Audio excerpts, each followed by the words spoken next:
hermanos, les saludo en el nombre de nuestro Señor y Salvador Jesucristo.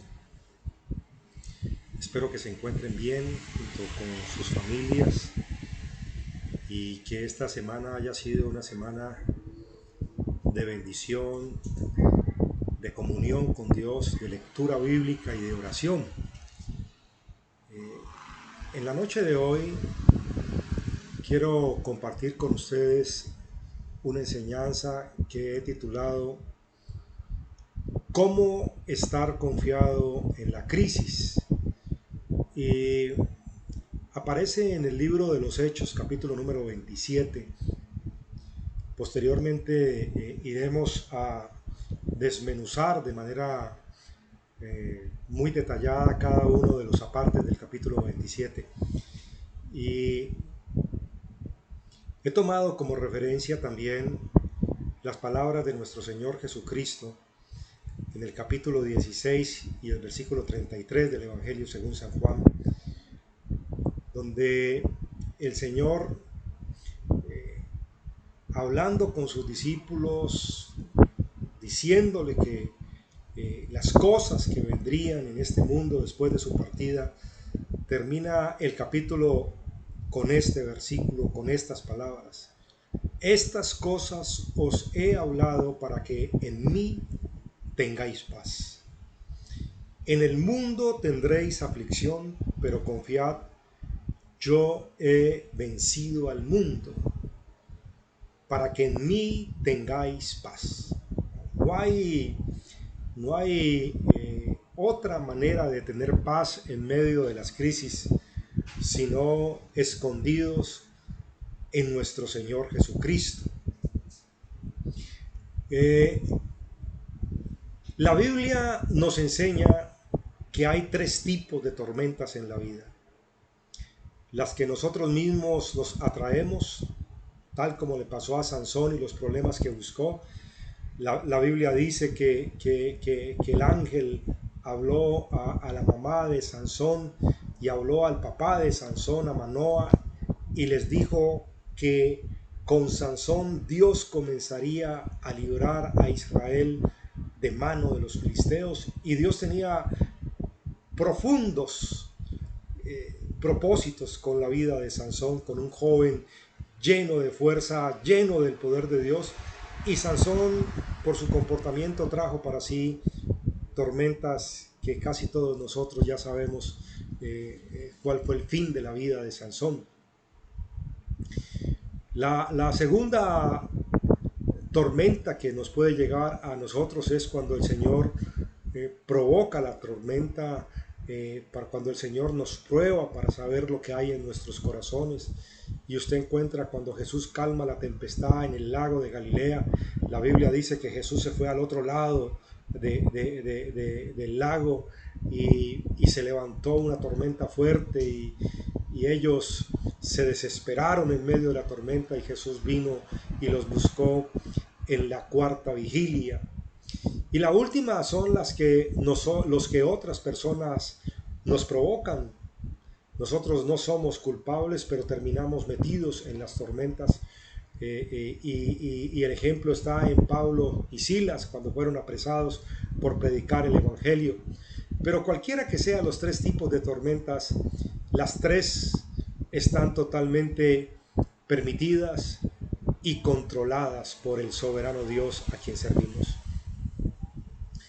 Frente a las tormentas de la vida existen algunas premisas, y la primera de ellas es que las tormentas no tienen preferidos.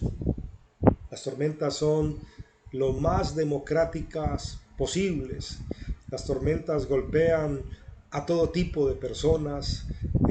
Usted encuentra que Jesús, hablando sobre los problemas de la vida, sobre las circunstancias de la vida, dijo que él compararía a un hombre necio y a un hombre sabio cuando vinieron contra él vientos, tempestades, tormentas y ríos, y golpearon con aquella casa, y la casa del hombre que permaneció en Jesús, que se fundamentó sobre la roca, permaneció. mas la del hombre necio que había construido sobre la arena no permaneció. Las tormentas vienen a justos e injustos, a cristianos muy, pero muy devotos, a cristianos con una gran comunión con Dios o a cristianos totalmente tibios. Las tormentas no tienen preferidos. El libro de los Hechos, en el capítulo número 14 y en el capítulo número 20, si usted va a la Biblia, usted encuentra que las tormentas están ahí para cualquier tipo de personas. En Hechos capítulo número 14, versículo número 22, si quiere vaya a la Biblia y lo hable. La Biblia dice, Pablo le está hablando a los hermanos que están en Derbe y les dice, y después de anunciar el evangelio a aquella ciudad y hacer muchos discípulos, volvieron a Listra, a Iconio y a Antioquía, confirmando los ánimos de los discípulos, exhortándole a que permaneciesen en la fe y diciéndoles, es necesario que a través de muchas tribulaciones entremos al reino de los cielos. Es necesario que a través de muchas tribulaciones entremos al reino de los cielos. Pablo exhorta a los ancianos de Éfeso, y a mí me sorprende muchísimo eso. En el capítulo 20, versículo 23, usted encuentra que Pablo le dice a los hermanos de Éfeso, le dice, salvo que el Espíritu Santo por todas las ciudades me da testimonio diciendo que me esperan prisiones y tribulaciones.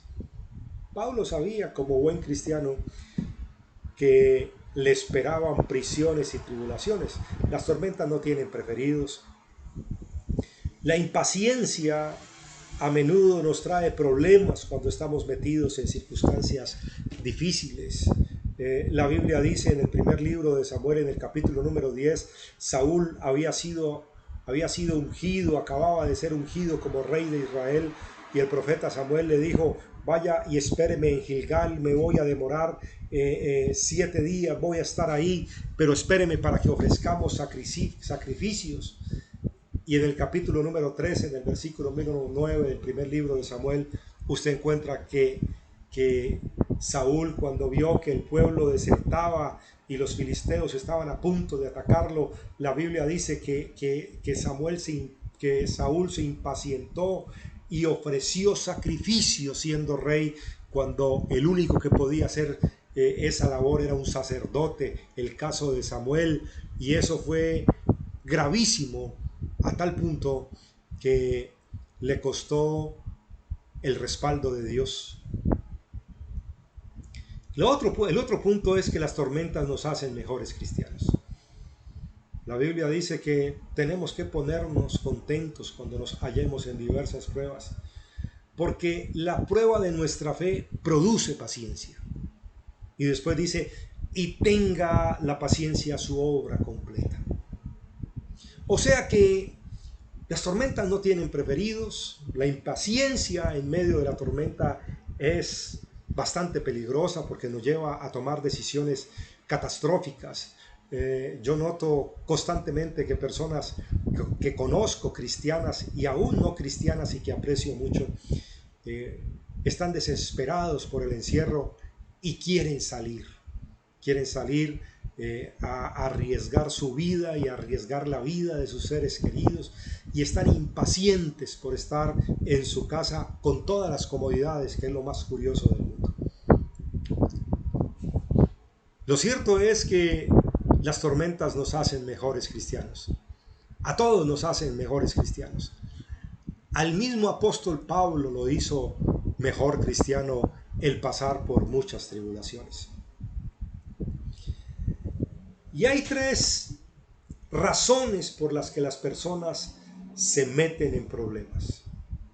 Hay un peligro inminente para el ser humano, hay un peligro inminente para el cristiano, y aparece del capítulo número 1 al versículo número 13 del libro de los Hechos, capítulo número 27, versículos 1 al 13. Yo lo voy a invitar a que vaya a la Biblia en el capítulo número 27. Usted va a encontrar que Pablo está yendo preso. Pablo lo llevaban preso, iba para Roma, era un ciudadano romano, necesitaba Pablo presentarse ante el César y exponer sus razones y sus argumentos por los cuales él creía que no debería estar preso ni ser juzgado porque él era un ciudadano romano. Y en ese viaje hacia Roma, el barco en el que transportaban a Pablo ya iba a zarpar. El capítulo número 27, más o menos cronológicamente, está centrado o se da la historia que estamos mirando entre los meses de inicios de octubre y finales de octubre, que es cuando comienza todo el invierno en el Mediterráneo.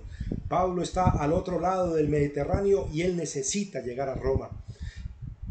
Y necesitan llegar con premura porque el invierno está ahí seguramente a las puertas y era peligroso zarpar.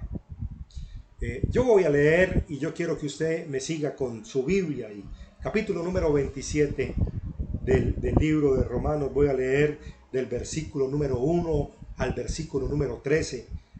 Cuando se decidió que habíamos de navegar para Italia, entregaron a Pablo y a algunos otros presos a un centurión llamado Julio de la compañía Augusta.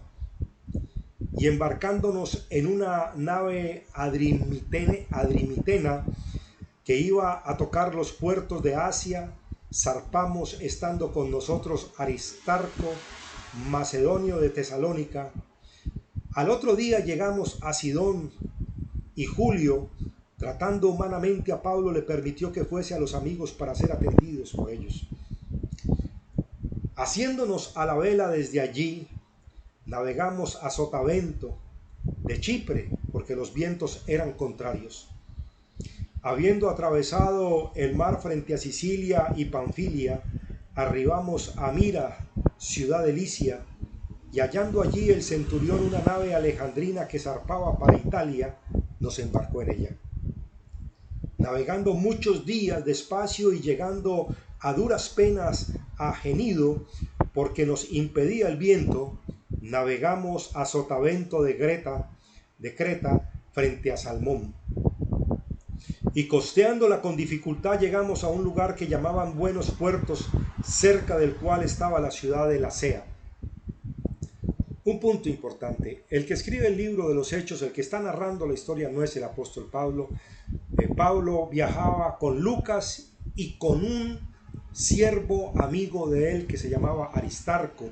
Los ciudadanos romanos que estaban presos y que necesitaban viajar de un lado a otro para definir su situación jurídica, si se quiere, se les permitía viajar con un médico y con un siervo. Pablo viajaba con Aristarco y con Lucas, su médico amado. Versículo número 9. Y habiendo pasado mucho tiempo y siendo ya peligrosa la navegación, por haber pasado ya el ayuno, Pablo les amonestaba. El ayuno era la fiesta de la expiación que se hacía cada año, más o menos hacia el mes de septiembre en el calendario nuestro. Y ya había pasado esa fiesta, la fiesta de la expiación, y Pablo estaba preocupado porque venía ya el invierno y era peligroso zarpar. Versículo 10.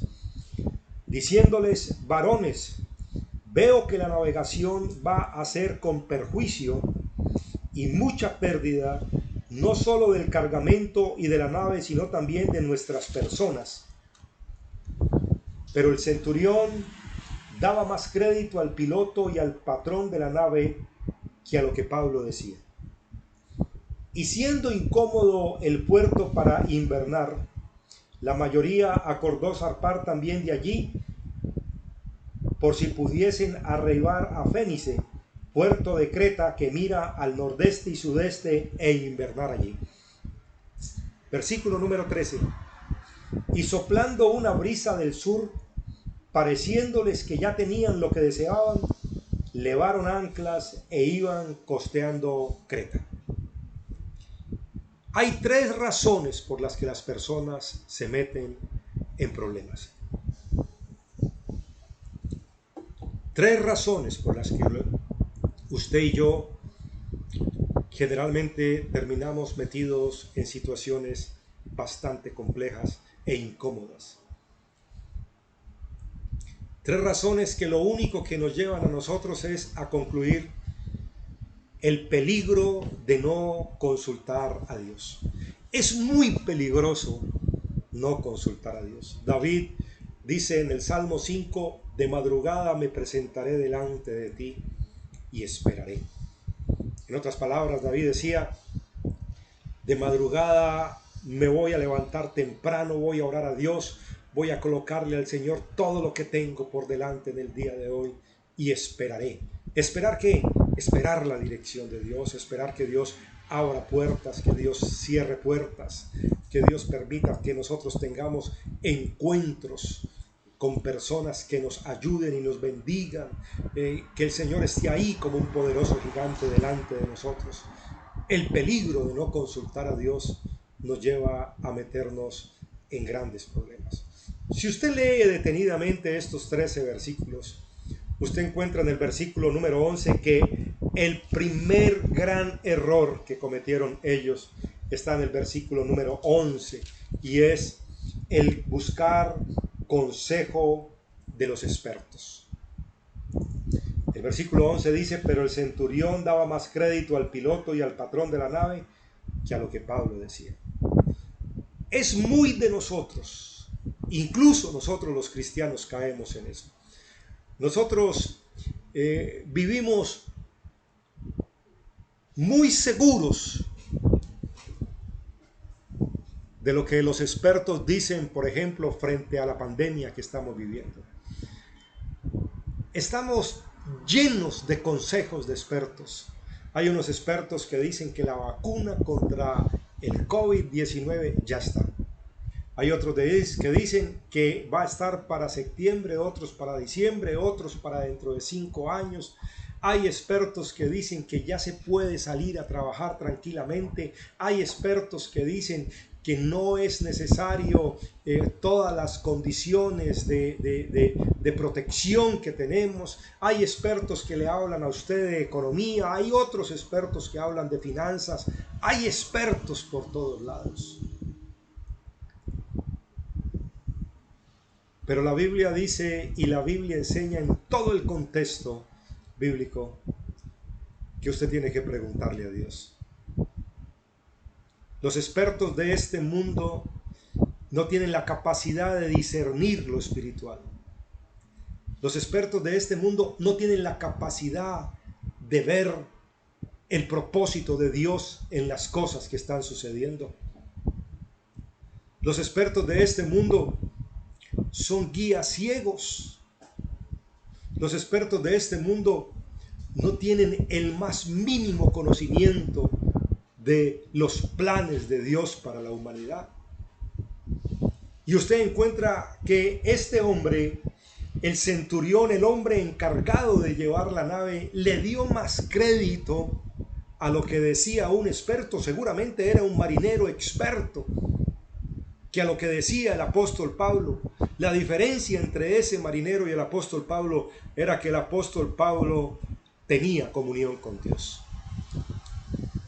Y mis queridos hermanos, un consejo de lo más profundo de mi corazón: siempre pregúntele a Dios. Siempre pregúntele a Dios. A mí cada vez que me preguntan sobre esta pandemia, yo siempre digo lo mismo. Yo digo, el Señor tiene el control. El Señor es el que decidirá cuándo saldrá una vacuna, o si no sale una vacuna, también Él lo va a decidir. El Señor decidirá cuándo termina la cuarentena. No es el hombre el que va a decidir estas cosas. Pero el ser humano siempre ha tratado de solucionar problemas con base en lo que los expertos dicen o con lo que la gran mayoría de personas dicen. El segundo gran error que cometieron ellos frente a la crisis que se le iba a venir fue que le preguntaron a todo el mundo y encontraron consenso en la gran mayoría. Y es lo que yo he llamado el consejo errado por votación. Y uno empieza a preguntar aquí y uno empieza a preguntar acá. Y entonces uno dice, todo el mundo está diciendo esto. Lo más seguro es que sea eso. Y miren lo que dice el versículo 12. Y siendo incómodo el puerto para invernar, la mayoría acordó también zarpar de allí. La mayoría en las cosas de Dios nunca han tenido la razón. Si usted me permite, la democracia, que es el contar con la opinión y el voto del pueblo, no está considerada en la Biblia. Cuando Moisés murió, Dios no reunió a la nación de Israel para elegir el sucesor de Moisés. La Biblia dice que Dios dijo, es Josué, hijo de Nun, y punto. Cuando el pueblo de Israel decidieron mal. La nación de Israel decidió tener un rey y eligieron a Saúl y les fue mal. La mayoría decidió soltar a Barrabás y matar a Jesús y se equivocaron eternamente.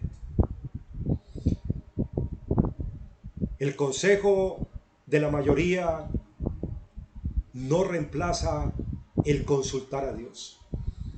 Cuando usted empiece a ver así todo el mundo diga que es por ahí, usted pregúntele a Dios. Dios siempre tendrá una respuesta. El Señor mostrará qué es lo que hay que hacer. Y el otro grave error que cometieron estos marinos que iban de frente para un gran problema fue que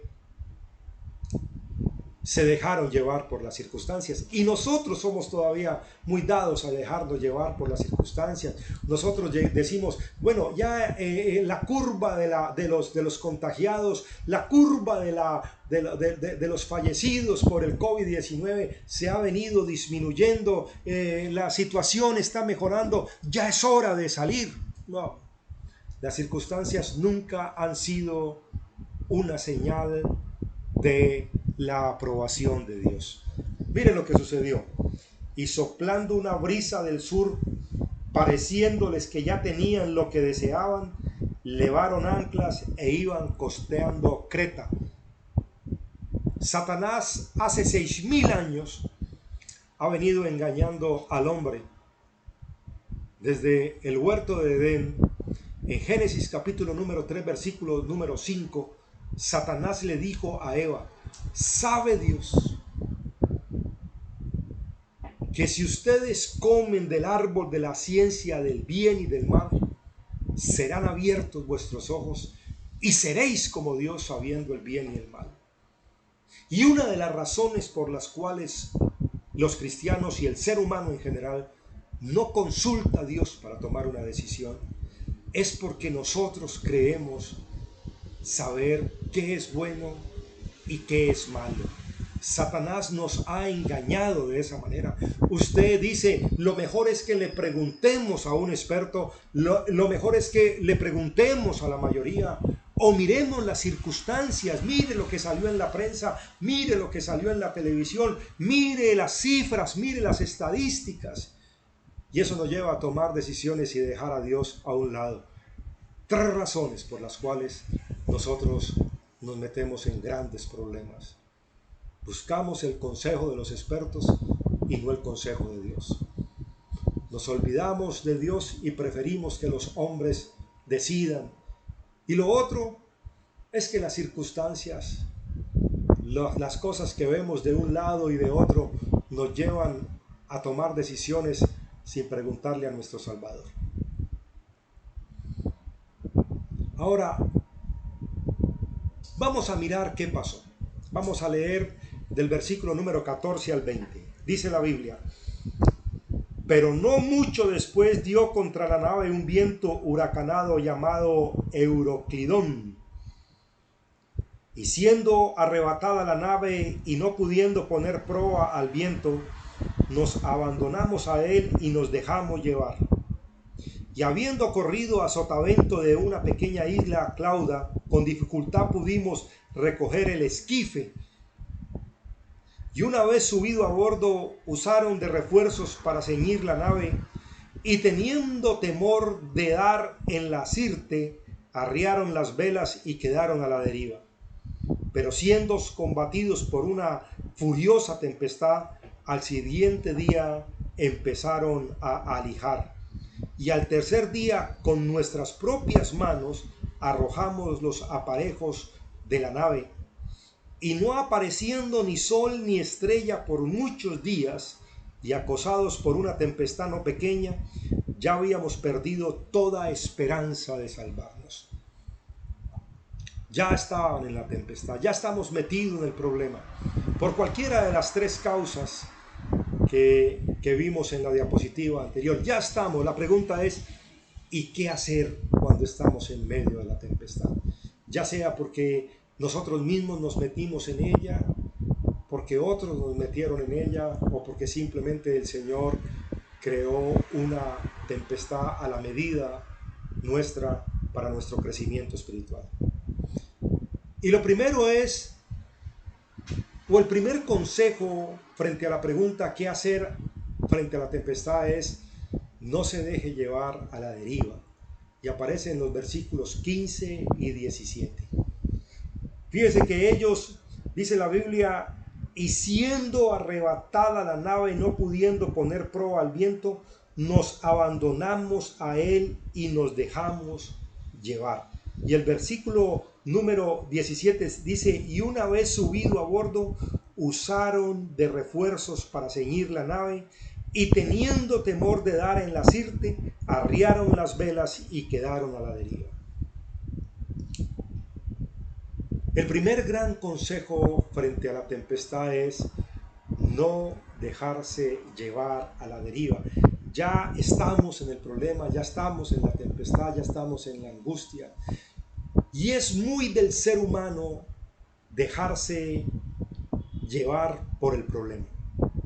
Y cuando uno se deja llevar por el problema, uno echa a un lado las metas, uno empieza a olvidarse de lo que uno ha soñado y que ha colocado delante de Dios durante mucho tiempo en sus oraciones.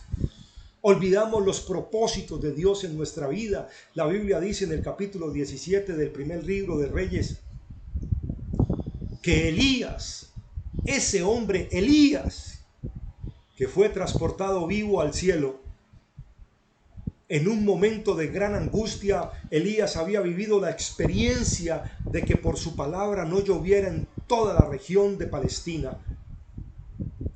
Elías oyó que Jezabel quería matarlo, y esa angustia lo llevó a huir y a pedirle a Dios que lo matara.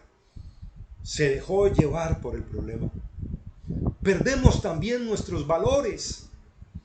La Biblia dice en el capítulo 21 del primer libro de Samuel que cuando David empezó a huir de Saúl con el miedo de que lo mataran, él llegó a la región de los filisteos, a Gad, y el rey de Gad era un hombre que se llamaba Aquis, y David se fue y se escondió a Gad, allá donde los filisteos, donde sus enemigos, y la Biblia dice que se hizo pasar por loco y que su saliva colgaba por sus barbas. Perdemos nuestros valores. Cuando estamos en una situación oscura y sin brújula, los problemas nos llevan de un lado a otro. Nos olvidamos de que tenemos un Dios que está mirándonos. Nos olvidamos de que esa tormenta que vino por cualquiera de las tres causas que ya explicamos, esa tormenta también fue permitida por Dios. Y si fue permitida por Él, Él tiene los ojos fijos en nosotros, en el inmenso mar. El salmista escribe en el versículo número 105 del Salmo 119, lámpara es a mis pies tu palabra y lumbrera a mi camino.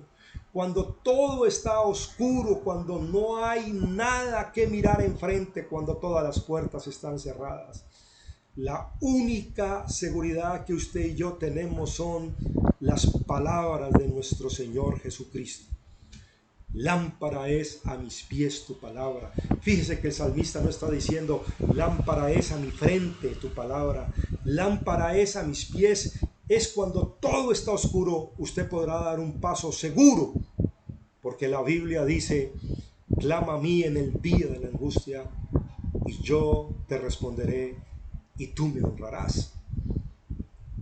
Es muy del ser humano dejarse llevar por los problemas, dejarse abatir. Satanás encuentra un terreno abonado en la mente del cristiano cuando está en medio de una tormenta, porque usted y yo empezamos a ir de un lado para el otro y empezamos a dudar de nuestro Dios, a dudar de nuestra fe, a dudar de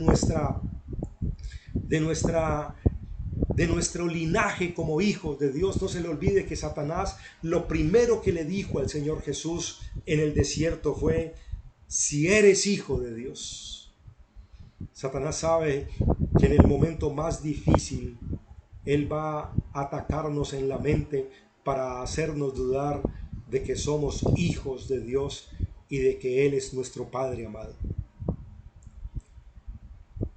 La segunda cosa que tenemos que hacer en medio de la tempestad es que usted no descarte nada.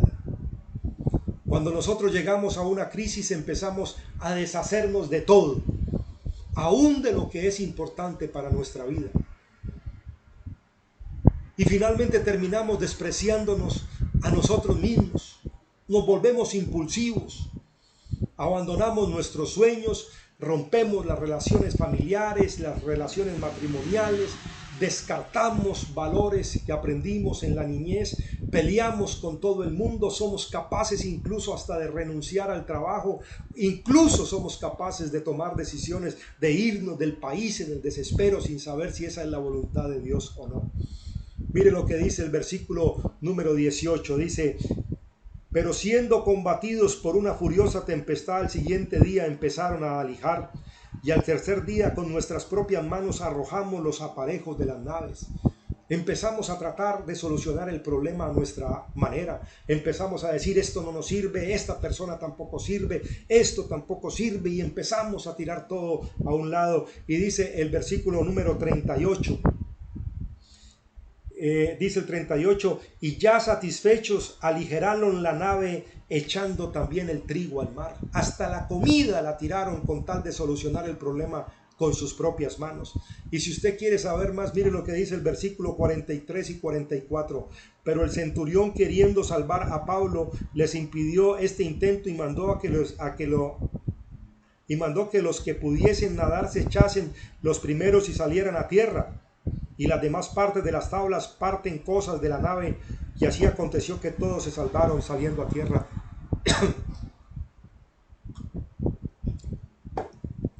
Y usted encuentra que ellos mismos trataron de solucionar el problema o de salvar sus vidas tirándose al mar. Pero la Biblia dice que Dios le había dicho a Pablo en medio de la tormenta que le dijera a los marinos que nadie se tirara al mar.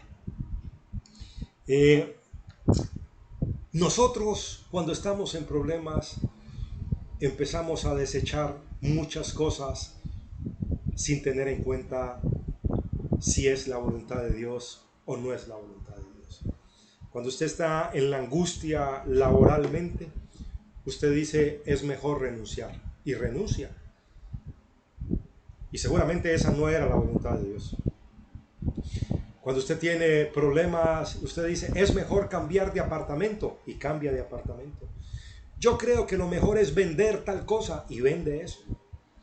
Yo creo que lo mejor es irnos de viaje, y se va de viaje, sin saber si es la voluntad de Dios. Cuando estamos en medio de la tormenta, no empiece a desechar las cosas por desecharlas, No empiece a tomar decisiones sin preguntarle a Dios. Descanse en Dios. El salmista escribe en el Salmo 32, versículo número 7, tú eres mi refugio, me guardarás de la angustia. En otras palabras, me guardarás de tomar decisiones equivocadas en la angustia. Cuando estamos en la angustia tendemos a tomar decisiones apresuradas que finalmente o posteriormente nos vamos a lamentar con eso. Y después termina el salmista diciendo, con cánticos de liberación me rodearás. Me guardarás de la angustia, me guardarás no de vivir la angustia, me guardarás de tomar decisiones, de desechar personas, de desechar cosas, de tomar decisiones equivocadas cuando estoy en la angustia. Incluso yo he visto durante tantos años en el Evangelio hermanos que han pasado por situaciones difíciles, que han tirado de su vida al mismo Dios. Se han alejado de Dios por un tiempo. En otras palabras, diciéndole, usted no me sirve tampoco en esta angustia. Y dejan a Dios, dejan la Biblia, dejan la oración, dejan la alabanza, dejan la comunión con los hermanos. No descarte mientras está en la angustia. Y la tercera cosa que tenemos que hacer, no se desespere. Dice el versículo 20, y no apareciendo ni sol ni estrellas por muchos días, y acosados por una tempestad no pequeña, ya habíamos perdido toda esperanza de salvarnos. Y el tiempo pasa, y por ahí hay un dicho que dice que el que espera, desespera. Pero el mejor consejo es, no se desespere. David escribió en su salmo y dijo, pacientemente esperé al Señor, y Él se inclinó a mí. Pacientemente esperé al Señor. Lo último que se descarta cuando hay un problema es la esperanza. Y cuando usted descarta la esperanza, entonces fracasa. La razón por la cual perdemos la esperanza es porque finalmente terminamos olvidándonos que Dios está al control de toda situación que nos agobia, cualquiera que sea. Cuando el ser humano pierde la esperanza es porque ha perdido el concepto de la soberanía de Dios. Pablo escribe a los Corintios en el capítulo número 2, en el capítulo número 1 de Segunda de Corintios, yo quiero que usted lo lea. Pablo escribe a los Corintios una situación que a él le tocó vivir, seguramente esta misma que estamos nosotros contando en el capítulo número 27 del libro de los Hechos. Pero Pablo escribe en el capítulo número 1 del segundo libro de Corintios, y en el versículo 8 al 10 dice, porque hermanos, no queremos que ignoréis acerca de nuestra tribulación que nos sobrevino en Asia, pues fuimos abrumados sobremanera más allá de nuestras fuerzas, de tal modo que aún perdimos la esperanza de conservar la vida. El mismo apóstol Pablo perdió la esperanza de conservar la vida en una situación difícil en el mar. Y dice, pero tuvimos en nosotros mismos sentencia de muerte, para que no confiásemos en nosotros mismos, sino en Dios que resucita a los muertos, el cual nos libró, nos libra, y en quien esperamos que aún nos librará de tan gran muerte. O sea que esa gran tribulación donde Pablo había perdido incluso la esperanza de salir vivo, estaba controlada por Dios. Dios había diseñado eso de tal modo que Pablo y todos los que estaban ahí se dieran cuenta que ellos no tenían el control del problema, sino que el control y la solución del problema está en las manos de nuestro Creador. No se desespere. El salmista David escribe en el Salmo 62:5: alma mía, en Dios solamente reposa, porque de Él es mi esperanza. Alma mía, en Dios solamente reposa. No, el reposo suyo, la esperanza suya, su reposo, su tranquilidad, mi reposo, tiene que estar en Jesucristo. No puede estar en las tarjetas de crédito, no puede estar en su hoja de vida, no puede estar en sus familiares, no puede estar en sus relaciones sociales, no puede estar en su situación laboral, no puede estar en su salud, no puede estar en su médico, no puede estar en nada diferente de lo que es el refugio en nuestro Dios. Alma mía, en Dios solamente reposo, porque de Él es mi esperanza. Seguramente cuando todas las cosas estén oscuras, cuando todas las puertas están cerradas, la esperanza nuestra tiene que ser Dios. Y Habacuc lo dice. Habacuc dice: aunque la higuera no florezca, aunque no haya vacas en los corrales, aunque el labrado no dé mantenimiento, con todo yo me gozaré en el Dios de mi salvación. Aunque no haya absolutamente nada, usted tiene a Dios. Yo tengo a Dios. ¿A quién tengo yo en los cielos?, dijo el salmista. ¿A quién tengo yo en los cielos sino a ti? Y fuera de ti nada deseo en la tierra, dijo el salmista en el Salmo número 73. Nada deseo en la tierra, porque de Él es mi esperanza. Seguramente la angustia, la tempestad, la tribulación nos ha llevado a perder muchas cosas, a sentirnos solos incluso. Pero no podemos perder la esperanza en nuestro Dios. Él es nuestro Dios. ¿Cuál fue la reacción del apóstol Pablo?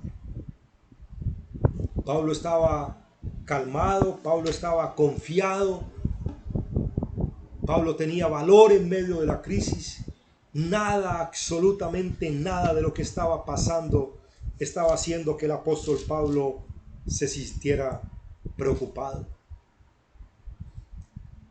Filipenses 4:7 dice: porque la paz de Dios, que sobrepasa todo entendimiento, guardará nuestra mente y nuestro corazón en Cristo Jesús.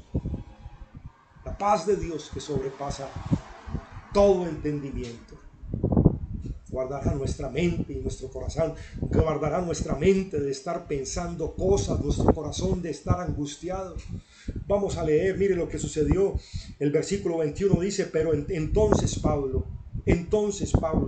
como hacía ya mucho que no comíamos puesto en pie en medio de ellos, dijo: habría sido por cierto conveniente, oh varones, haberme oído y no zarpar de Creta tan solo para recibir este perjuicio y pérdida.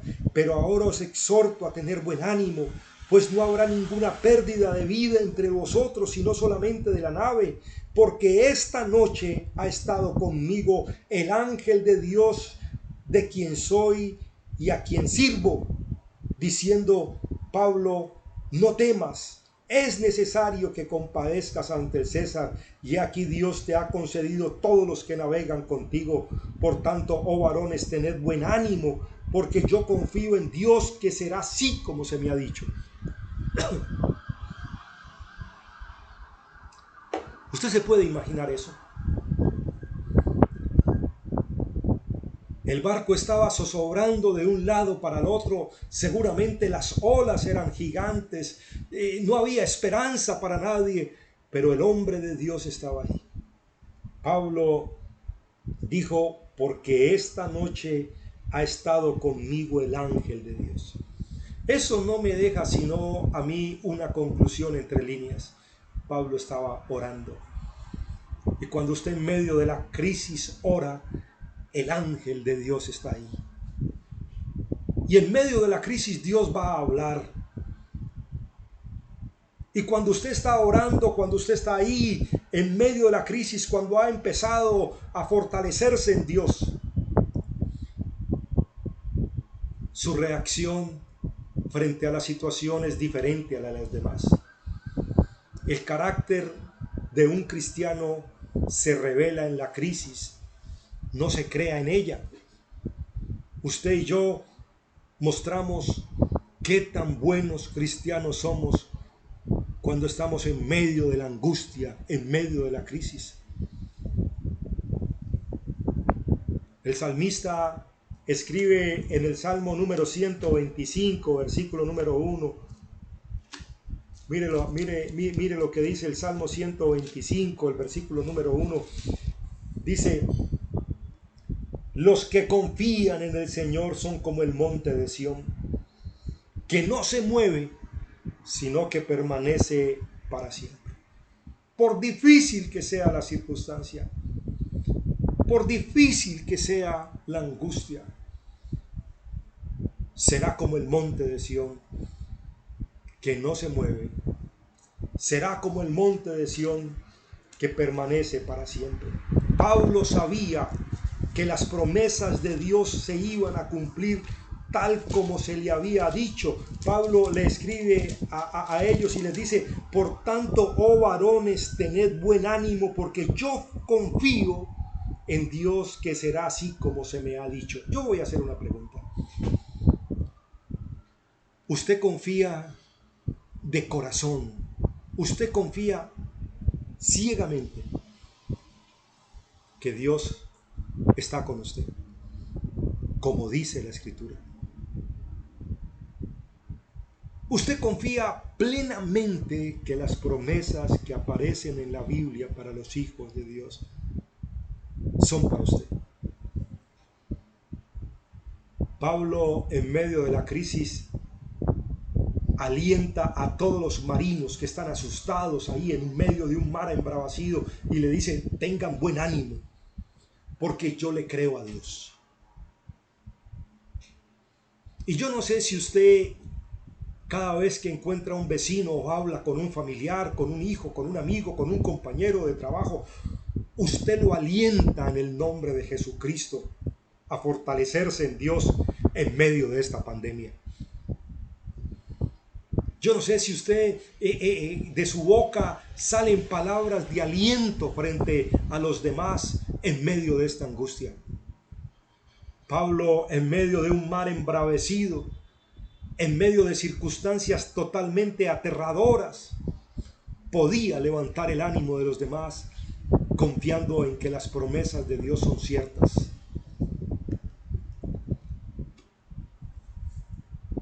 Ahora, la pregunta es: ¿y por qué el apóstol Pablo confiaba ciegamente en Dios? ¿Por qué Pablo estaba totalmente convencido de que no pasaría absolutamente nada? Y existen 4 grandes convicciones fundamentales en la vida de Pablo que deberían existir en la vida de cada uno de nosotros. La primera de ellas es que Pablo tenía una convicción totalmente fuerte de la presencia de Dios en su vida. Usted lee en el versículo 23 que dice: porque esta noche ha estado conmigo el ángel del Dios de quien soy y a quien sirvo. Las tormentas nunca pueden ocultar nuestro rostro del Señor. Tal vez usted no vea a Dios, pero Él nos ve a nosotros. Usted encuentra en el capítulo número 13, versículo 5 de la epístola a los Hebreos: no te dejaré ni te desampararé. Usted encuentra que Jesús le dijo a los discípulos después de resucitado: estaré con vosotros todos los días hasta el fin del mundo. Pablo estaba convencido de que su vida contaba con la presencia literal de Dios. Y es que usted y yo somos muy dados a sentir la presencia de Dios cuando todo marcha bien. Pero también somos muy dados a no sentir la presencia de Dios cuando las cosas empiezan a ponerse dificultosas. Las tormentas nunca pueden ocultar nuestros rostros del Señor. Nunca. Pablo tenía la convicción firme de que en medio de la más fuerte tormenta, Dios estaba ahí. Lo segundo que tenía Pablo como convicción fuerte de su vida cristiana es que Pablo sabía que Dios tenía un propósito en su vida. David escribió en el Salmo 138: el Señor cumplirá su propósito en mí. Usted y yo hemos nacido con un propósito en esta tierra. Usted y yo somos inmortales hasta que Dios no cumpla su propósito en nosotros. El propósito de Dios es mayor que cualquier situación que jamás usted y yo hemos experimentado. Él tiene un plan que sobrepasa cualquier problema que usted esté sufriendo en este momento. Hasta que usted y yo no cumplamos el propósito que Dios tiene en nuestras vidas, no vamos a morir. El versículo 24 dice que el ángel le dijo a Pablo: Pablo, no temas, es necesario que comparezcas ante César. Y he aquí Dios te ha concedido todos los que navegan contigo. Dios le había dicho a Pablo que él tenía que ir a Roma. Si usted lee en el capítulo número 23, Dios le dijo a Pablo: es necesario que comparezcas ante el César. Dios ya tenía determinado que Pablo llegara a Roma. Esta tormenta que se había atravesado en el camino de llegada a Roma era una tormenta en la cual Dios tenía el control. Todas las tormentas de su vida y de mi vida, todas las situaciones adversas que usted y yo hemos vivido, estamos viviendo o posiblemente viviremos, estarán bajo el cuidado y el control de Dios. Nunca se le olvide eso. El versículo número 25 nos habla de la tercera convicción fuerte en la vida de Pablo. Pablo estaba convencido de que las promesas de Dios son en él sí y amén. Tal vez la tormenta a usted y a mí está por destruirnos, pero usted va a vencer gracias a las promesas que Dios le ha dado a usted y a mí. Pablo dice a todos ellos, a los que están ahí en el barco: yo sé que lo que Dios me dijo es verdad. Usted encuentra a Pablo por eso convencido en el capítulo número 4 y versículo número 8 de la segunda carta a los Corintios. Pablo escribe y dice que estamos atribulados en todo, mas no angustiados, en apuros, mas no desesperados, perseguidos, mas no desamparados, derribados, pero no destruidos. Usted puede estar derribado, usted puede estar atribulado, usted puede estar seguramente perseguido, pero tenga la absoluta seguridad que Dios lo está cuidando, porque Él prometió estar con nosotros en la angustia. Con Él estaré yo en la angustia, dijo el Señor. Y la cuarta convicción fuerte es: ore mientras espera. Usted encuentra en el versículo número 29 del libro de los Hechos, en el capítulo número 27, que es el capítulo que estamos leyendo, que mientras las circunstancias estaban en el peor de sus momentos, ellos oraron, seguramente alentados por el apóstol Pablo. Usted encuentra en el versículo número 29, dice así: 27-29 dice: y temiendo dar en escollos, echaron 4 anclas por la popa y ansiaban a que se hiciese de día. Entonces los marineros procuraron huir de la nave, y echando el esquife al mar, aparentaban como que querían largar las anclas de proa. Versículo número 39 dice: cuando se hizo de día no reconocían la tierra, pero veían una ensenada que tenía la playa, en la cual acordaron varar si pudiesen la nave. Ellos estaban orando. En los momentos más difíciles de su vida, fortalézcase en Dios. En los momentos más difíciles de su vida, pídale a Dios que le permita tener el tiempo para orar.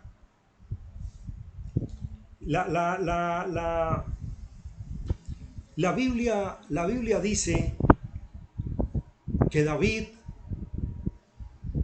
llegó con sus 400 hombres en el libro de Primera de Samuel, capítulo número 30.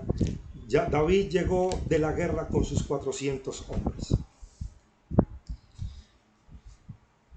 Pero David lo que no sabía era que cuando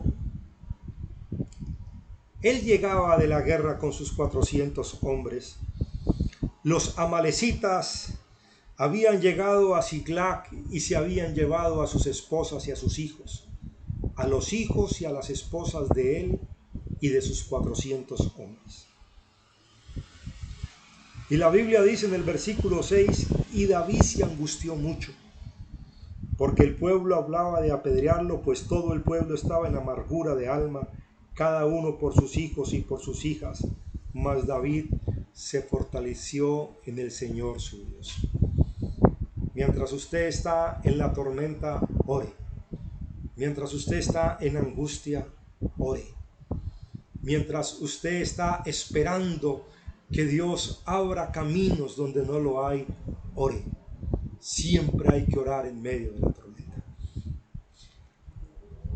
Voy a contarles una historia para que nos haga reflexionar y que yo la utilizo en mis clases en la universidad cuando hablo de planeación estratégica.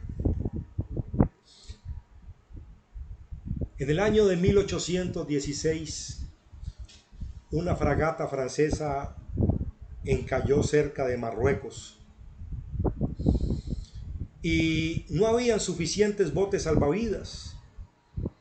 Los restos del navío formaron la única balsa que mantuvo a 149 personas con vida. La tempestad los arrastró al mar abierto por más de 27 días sin rumbo.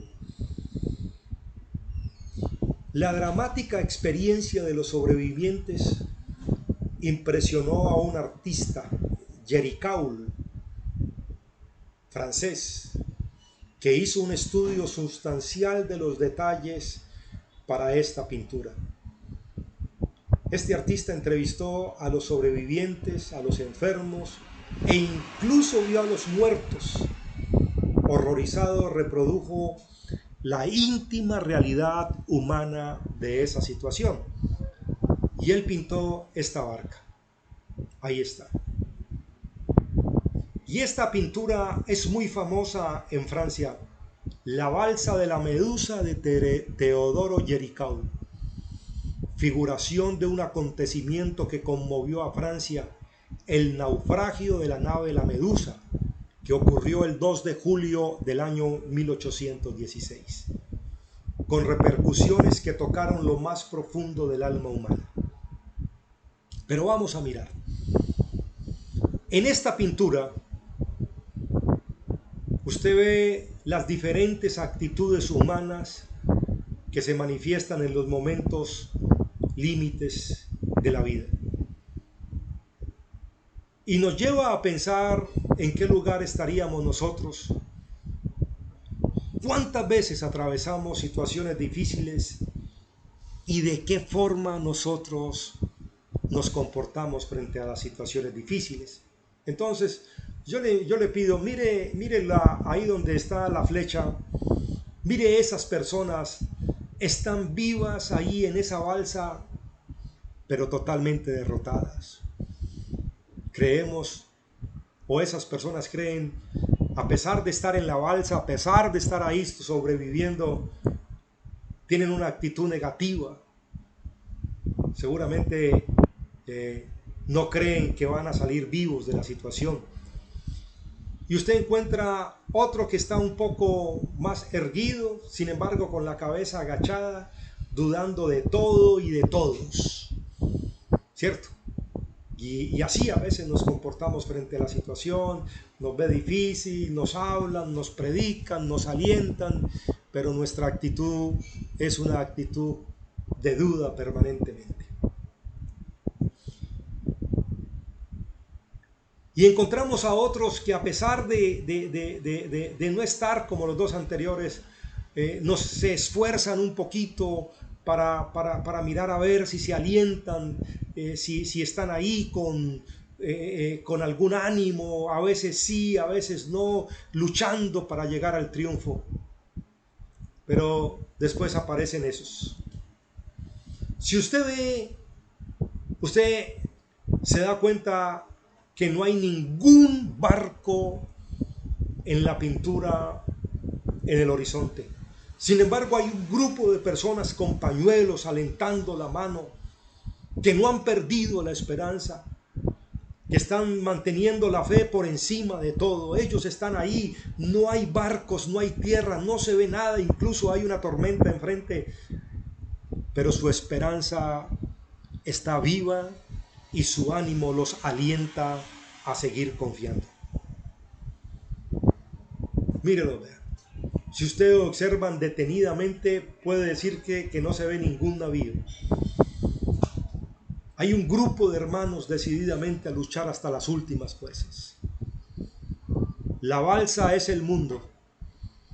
Los tripulantes son los cristianos y forman la iglesia del Señor con la actitud que cada uno adopta. La balsa es el mundo. Los tripulantes son los cristianos y forman la iglesia del Señor con la actitud que cada uno adopta.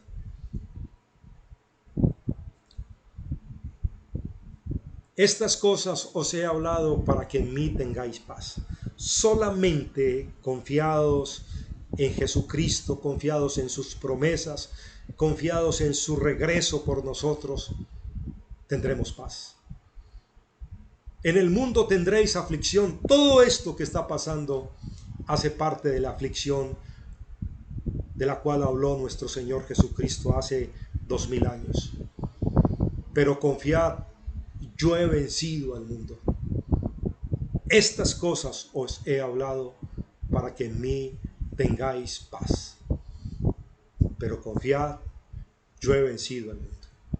Mis hermanos, que Dios nos bendiga, que Dios nos permita seguir fortalecidos en Él, en su palabra, en sus promesas, en su promesa bienaventurada de venir por nosotros.